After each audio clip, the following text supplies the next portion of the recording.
Hallelujah, praise the Lord. आज एक बड़ी विषय के बारे में हम जानेंगे, जो कि आपने अक्सर इस वचन को सुना होगा कि झूठे भविष्यद्वक्ता आएंगे, और कुछ लोगों का मानना है कि भविष्यद्वक्ता ये पृथ्वी पर नहीं आएंगे। जब भी उनको कोई भविष्यद्वक्ता दिखते हैं, वे बोलते हैं ये झूठा भविष्यद्वक्ता है। तो आज वचन क्या कहता है? क्या सच में झूठे भविष्यद्वक्ता ही सारे दिख रहे हैं? क्या सच में प्रभु ने नहीं कहा कि कभी मेरे भविष्यद्वक्ता आएंगे? लोगों का ये मानना है कि झूठे भविष्यद्वक्ता दुनिया भर में आएंगे और गलत प्रचार करेंगे। जब भी किसी प्रोफेट का नाम वो सुनते तब वो कहते हैं कि वो झूठे भविष्यद्वक्ता है। उनका मानना ये है कि और भविष्यद्वक्ता आएंगे ही नहीं, और उनका मानना ये है जब भी कोई भविष्यद्वक्ता अगर आए तो वो झूठा है।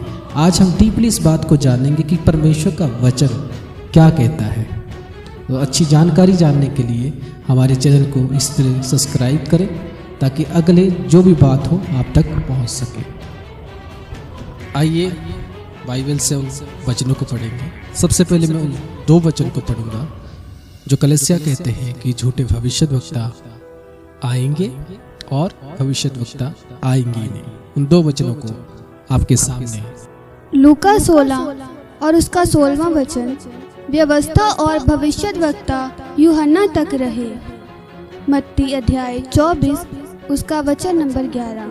और बहुत से झूठे भविष्यद्वक्ता उठ खड़े होंगे और बहुतों को भरमाएंगे। जैसे कि आपने वचनों को सुना, लूका का वचन में क्या कहता है, मत्ती का वचन में क्या कहता है। एक वचन से हम सुनते हैं जो लूका का वचन है, वहाँ पर कहता है कि यूहन्ना ही जो भविष्यद्वक्ता था वो आखिरी था। और मत्ती का वचन में हम देखते हैं ऊपर ये कहता है कि बहुत सारे भविष्यद्वक्ता ऐसे आएंगे जो झूठे होंगे और लोगों को भरमाएंगे। और इसी वचन को कुछ चर्चेस ज़्यादा ही प्रचार में लाते हैं और लोगों को बताते हैं कि झूठे भविष्यद्वक्ता आएंगे। लेकिन आपको एक शब्द में बोलूं, क्या झूठे पास्टर नहीं आ सकते या झूठे अपोस्टल नहीं आ सकते? खाली भविष्यद्वक्ता ही आएंगे? आगे मैं आपको बहुत बड़ी विषय बताने वाला हूं कि आगे की वचन क्या कहता है इसी बाइबल के अंदर, कि झूठे भविष्यद्वक्ता आएंगे या भविष्यद्वक्ता नहीं आएंगे या भविष्यद्वक्ता आने वाले हैं। तो वीडियो को बिल्कुल ही अब बिना स्किप किए इस वीडियो को पूरा तक जरूर देखना। आइए हम उन वचनों को पढ़ते हैं जिस वचन में प्रभु ने जिक्र किया है अपने दो उन प्यारे नबी के बारे में, जिसके साथ वो फ्यूचर में काम करने वाला है, जो कि प्रकाशित वाक्य रेवलेशन चैप्टर में लिखा गया है और जिसको यूहन्ना ने लिखा है यीशु मसीह का दर्शन लेने के बाद। आपके सामने प्रकाशित वाक्य अध्याय 11 वचन नंबर 3। और मैं अपने 2 गवाहों को ये अधिकार दूंगा कि टाट ओढ़े हुए 1260 दिन तक भविष्यवाणी करें।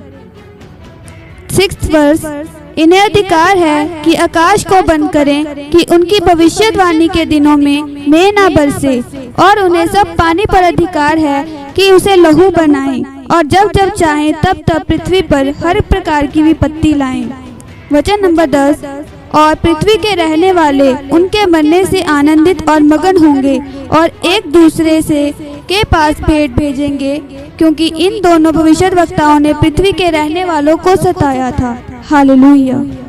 अभी आपने इन वचनों को सुना। ये वचन हमें क्या कहता है? इन फ्यूचर, यानी जो रेवलेशन चैप्टर है, जो प्रकाशित वाक्य है, वो यूहन्ना ने दर्शन देखते हुए फ्यूचर की बातें लिखी थी, और वहां पर प्रभु यीशु मसीह उसको दर्शन में जो विषय दिखाता है उसने वो विषय लिखा है। तो हमने देखा 2 ऐसे दास प्रभु के खड़े होने वाले हैं जो भविष्यवाणी करेंगे, जिनके मुंह से आग निकल रही होगी, और उनके पास वो ताकत होगा जब चाहे बादल को खोलेंगे, जब चाहे बादल को बंद करेंगे।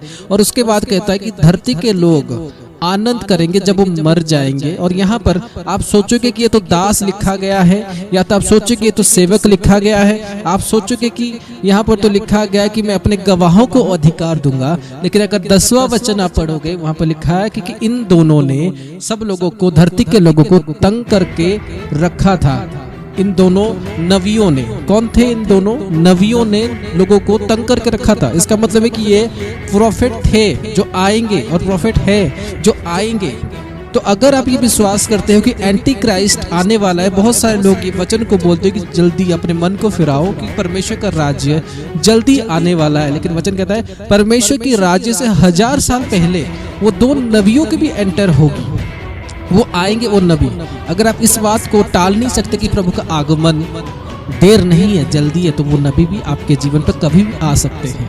हाँ, ऐसे हो सकता है कि आप उन फॉल्स प्रॉफिट्स को बोल सकते हो, लेकिन ये नहीं कि जो नबी चमत्कार कर रहा हो, मिरेकल्स कर रहा हो, वो झूठा हो। क्योंकि बाइबल की वचन के अनुसार जो अभी हमने पढ़ा वो कहता है वो मिरेकल्स करेंगे, धरती आसमान को रोक देंगे, आसमान से बारिश बंद कर देंगे, आग निकाल के फेंक देंगे, तो ये मिरेकल्स जरूर होगा। तो वचन कहता है कि आप उन नबियों को जांचोगे, परखोगे, उसके बाद उनके ऊपर विश्वास आप करोगे। इसका मतलब ये नहीं कि कोई भी नबी आ गया आप उन्हें बोलोगे कि ये झूठा नबी है, झूठा प्रचार है, नबी गलत प्रचार करते हैं, या आप ये बोलोगे कि नबी और आएंगे ही नहीं, नबी आपको भरमाएंगे, मिरेकल चमत्कार कुछ नहीं होता, क्योंकि नबी झूठे होते हैं। तो मैं आशा करता हूँ आज की जो वचन, जो फ्यूचर वाली वचन, जो भविष्य वाली वचन, क्योंकि बाइबल में से हर एक वचन आप देखते हो, लेकिन रेवलेशन चैप्टर एक ऐसा वचन है जो हमें आने वाली फ्यूचर के बारे में बताती है और जो आने वाले समय पर पूरा होगा। और मैं आशा करता हूँ आप इस बात को आज से जरूर मानोगे कि अगर हम विश्वास करते हैं कि प्रभु का आगमन जल्दी होने वाला है, तो उससे पहले ये 2 नबी भी आपके पास जरूर आएंगे। इस बात को आपको अपने अंदर हजम जरूर करना होगा, क्योंकि परमेश्वर का कलाम और परमेश्वर का वचन हमें इस बात को समझाता है कि परमेश्वर के यानी जीसस क्राइस्ट से आने से पहले वो 2 नबी को भेजेगा और वो इस पृथ्वी पर डेथ होंगे। फिर जब वो डेथ होने के बाद उनकी सब पड़ी रहेगी, फिर प्रभु उनको वापस उठाएगा, उठाने के बाद जाके एंटी क्राइस्ट होगी और उसके बाद लोगों को उठाएगा और उसके बाद यीशु मसीह की आगमन होगी। मैं आशा करता हूँ आज की वचन आपके लिए बहुत फल लाया होगा। आमीन। God bless.